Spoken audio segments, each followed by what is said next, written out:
Episode number 47.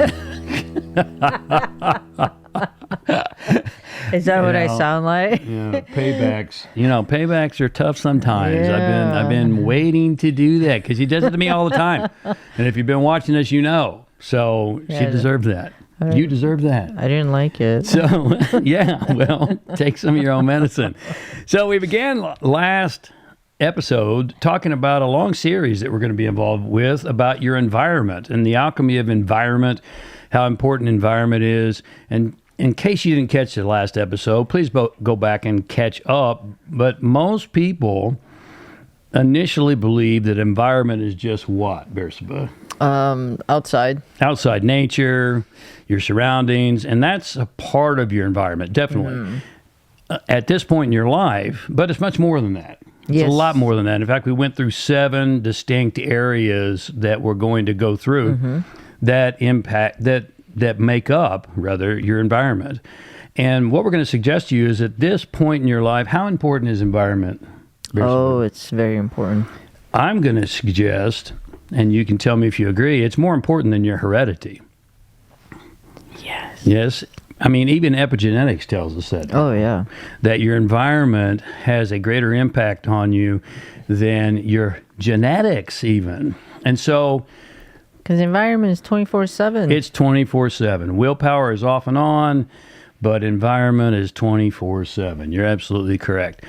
Now, we're going to talk today about one of our favorite topics and how that environment impacts your life. What topic is that, Bersabeh? I don't know, but you should talk into the mic.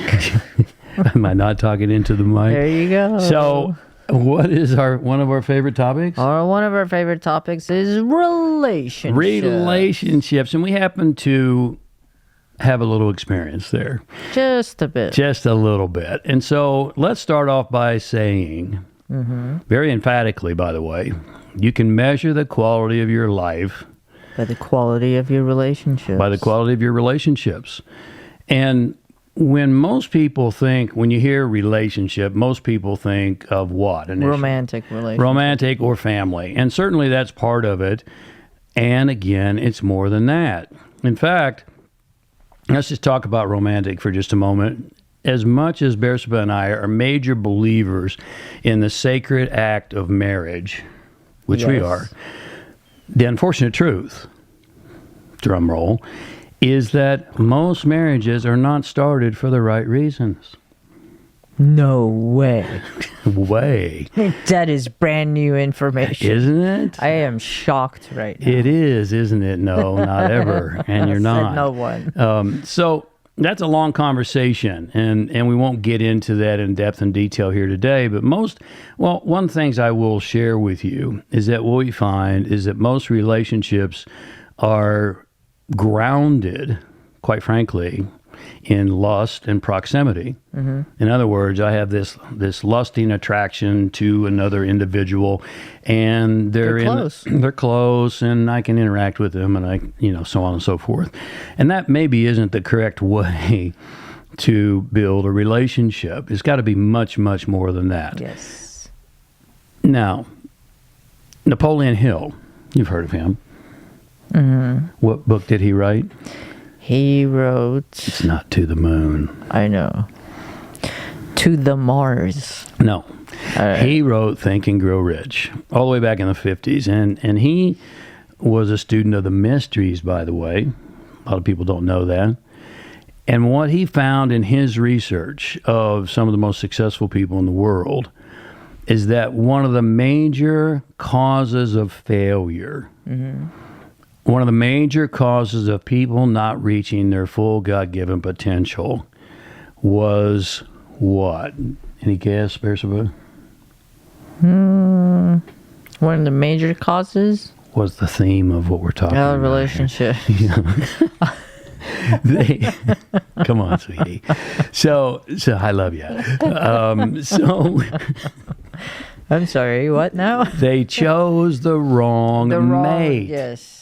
That's right. Now, check your own experience and see if this is not true. This is something to ponder and ponder deeply.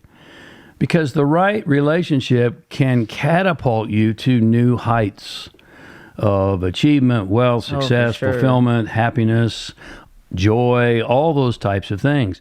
The wrong relationship Oh, it could tear you apart. can take you to the depths of hell.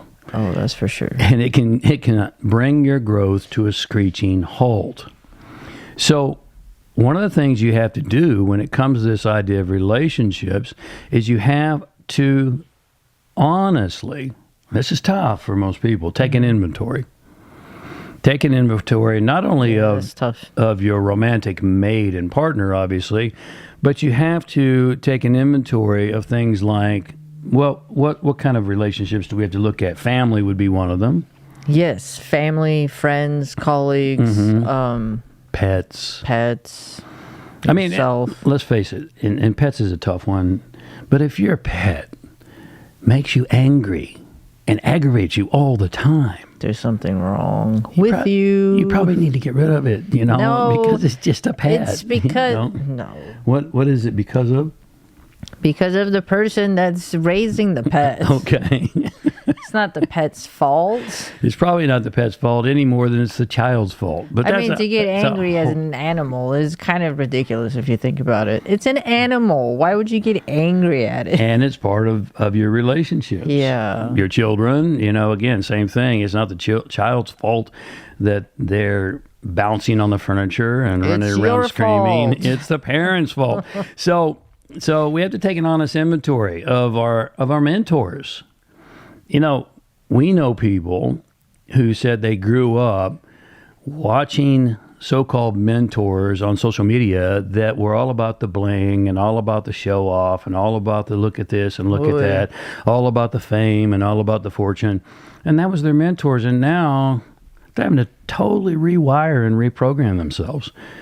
You have to take a really hard look at your mentors. Mm-hmm. Are your mentors people you aspire to live like and to become as human beings? Morality, integrity, values, purpose. Who do you look up to? Who do you look up to? Yeah, good question for the younger generations, particularly the really young generations. Who is it you look up to? The Instagram... what are they called? Influencers? Influencers, because they have a lot. Stop. I say start looking at yourself and start coming out with your own stuff. Yeah. Be creative, be unique, be independent. Stop looking at what other people are doing and do your own thing. Stop being a cliche. Yes. Stop taking other people's things and massaging them and turning them around and pretending like they're yours. You have to look at that. There's so much here with this relationship. You have to look at your associates. One of the other things that Pauline Hill found is that one of the major causes of failure in business is that people chose the wrong partners. Oh, that's for sure. The wrong associates. Yes. Do your associates and partners, are you on the same page together? Are you moving in the same direction together? Do you have the same mission and purpose and values and vision? Do you enjoy each other's company? Do you enjoy each other's company? You see, everything in life is either moving you forward or it's holding you back. There is no neutral. And here's the most important thing to understand about relationships. You will never find a perfect relationship with another human being. Never. Until you first and foremost have a perfect relationship with yourself. With yourself. There is no exception to this principle.